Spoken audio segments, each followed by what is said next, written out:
تھیں، ایک شخصیت سے مروی روایات اور اقوال پر مشتمل کتب تفاسیر کے تعارف پر، تو 10ویں نمبر پر ہے بدائع التفسیر،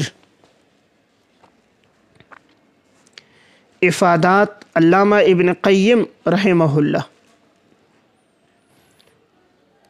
متوفی 751 ہجری۔ یہ 5 جلدوں میں دار ابن جوزیہ سے طبع ہے۔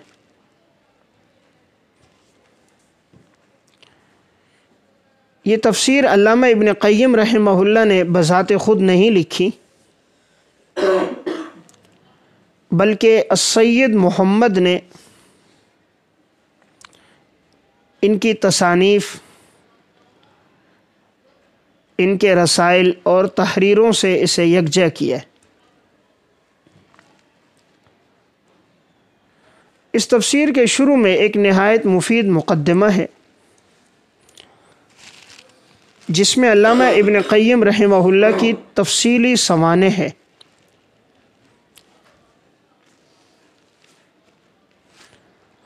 اور آپ کی تصانیف کا بھی اس میں تذکرہ ہے۔ اس میں سورہ فاتحہ کی تفسیر صفحہ نمبر 102 سے لے کر 256 تک ہے۔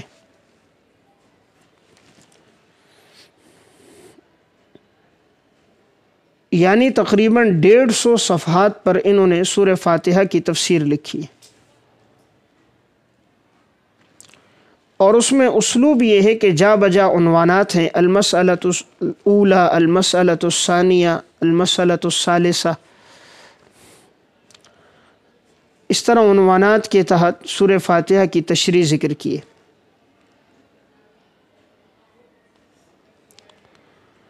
اس کی 5ویں جلد میں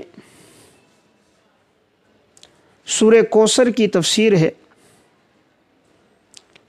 اور پہلی آیت میں انہوں نے بلاغت کے 8 نکات ذکر کیے،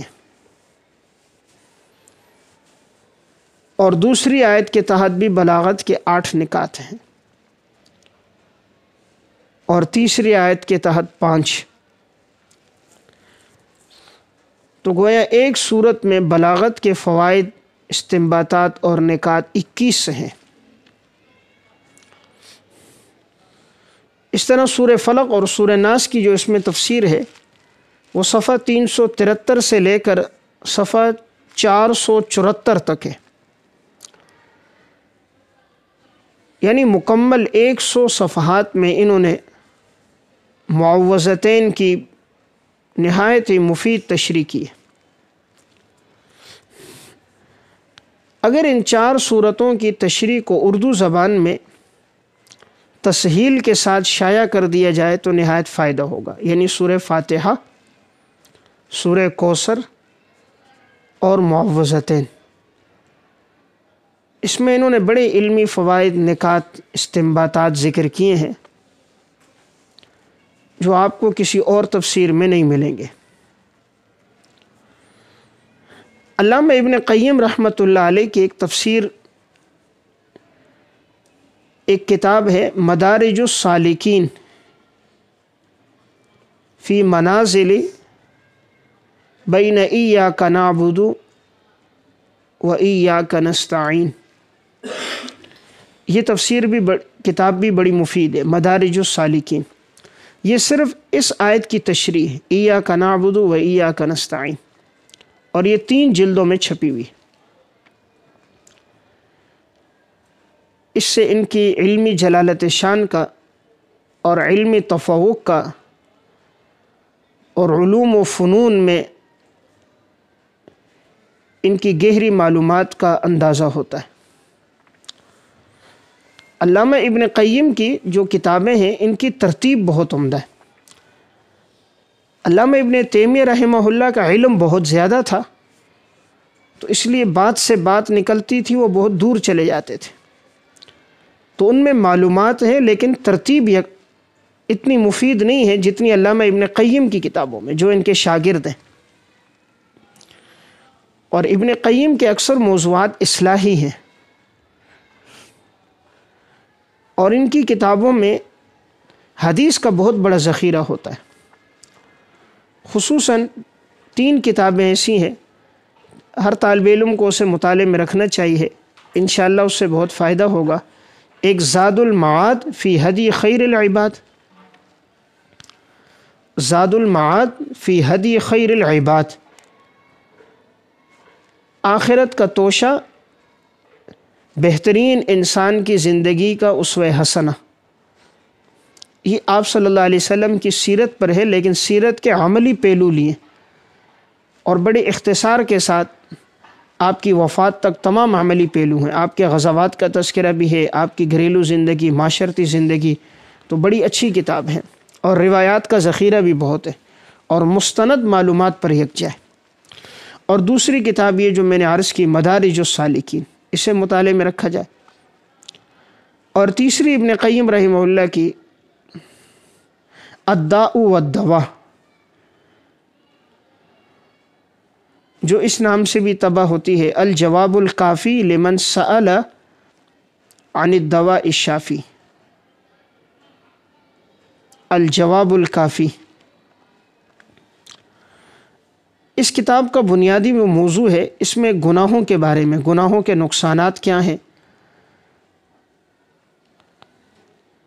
ظاہری اعتبار سے، باطنی اعتبار سے، اور جن لوگوں نے گناہ کیے تو دنیا میں ان کو کیا سزائیں دی گئی، گناہوں سے آدمی کیسے بچ سکتا ہے، شیطانی اثرات سے کیسے محفوظ رہے گا.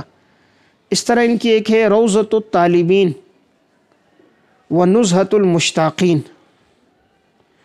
یہ بھی بڑی مفید کتاب ہے. اس میں محبت پر بڑی اچھی مباحث ہیں، اللہ سے محبت ہو اور اگر غیر اللہ سے ہو عشق تو اس کے بارے میں خطرناک وعیدیں بھی ہیں، ان کے نقصانات کا تذکرہ بھی کیا ہے. تو ان کی جو اصلاحی کتابیں ہیں یہ بھی بہت مفید ہیں، اگر اسے مطالعے میں رکھا جائے تو فائدہ ہوتا ہے. تو بہرحال میں بات عرض کر رہا تھا علامہ ابن قیم کی بدائع التفسیر کی. تو اس کا نام بھی بدائع رکھا گیا کہ اس میں انوکھی معلومات ہیں.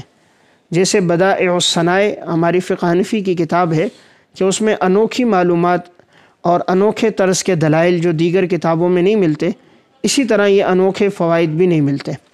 تو اس لیے اگر یہ کتاب مطالعے میں ہوگی، خصوصاً جو میں نے 4 صورتوں کا بتایا کہ اگر اسے مطالعے میں رکھیں تو ان کے پڑھنے سے تفسیر میں ذہن کھلتا ہے اور پھر آدمی کو پتہ چلتا ہے ایک ایک لفظ میں کتنی مباحث ہو سکتی ہیں اور آیت کو کس کس پہلو سے دیکھا جا سکتا ہے، صرفی، نحوی، منطقی، بلاغت کے لحاظ سے. تو ایک دفعہ پڑھنے کے بعد پھر ذہن خود کھلتا ہے اور دیگر آیات میں انسان اسی کی طرح تشریح کر سکتا ہے جیسے ان کا اسلوب رہا ہے. تو اس لیے ہر محقق کی ہر فن پر جو جامع کتاب ہے اسے ضرور پڑھنا چاہیے، تو اس فن کا راستہ سہل ہو جاتا ہے اور اس فن میں کام کرنا انسان کے لیے آسان ہوتا ہے. تو ابن قیم کی تصنیفات میں یہ خصوصیت ہے. بہرحال یہ میں نے آپ کے سامنے 10 وہ تفاسیر کا تذکرہ کر دیا جو ایک شخصیت کی آراء پر مشتمل ہے یا ایک شخصیت سے مروی روایات پر مشتمل ہے.